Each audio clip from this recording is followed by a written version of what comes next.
তো আজকে হচ্ছে রমজানের 17 নম্বর রোজা, আর এখন চলে এসেছি মসজিদে। আকাশের ওয়েদার খুবই খারাপ আছে, মেঘলা মেঘলা ভাব, পানি আসার সম্ভাবনা আছে। আর ইফতার আসছে সম্ভবত। ইফতার আসছে। তো আজকে মোটামুটি ভালোই মেঘলা করেছে। সন্দেহ হচ্ছে যদি পানি এসে যায় তো এখানে তো পুরো আগের দিনের মতন পুরো ভিজে যাবে। আগের দিন দেখেছো কেমন অবস্থা ছিল। আর ঘড়িতে বাজে এখন 5টা।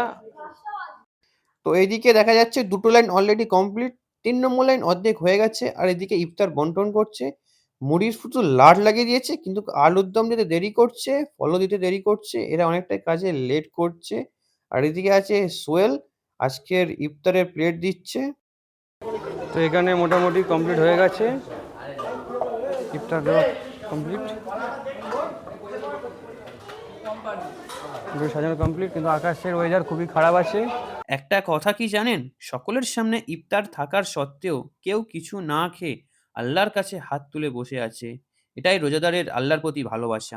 আমিও ইফতার নিয়ে বসে পড়লাম, আজান দেওয়া হচ্ছে, তাই সঙ্গে সঙ্গে আমিও ইফতারটা সেরে নেই। আর এদিকে সকলে ইফতার করছে। আজকের আমাদের থেকে বিদায় নিল 17 নম্বর রমজান। আর আমি ভিডিওটা এখানে শেষ করছি। ভালো লাগলে অবশ্যই একটা লাইক করে যাবেন।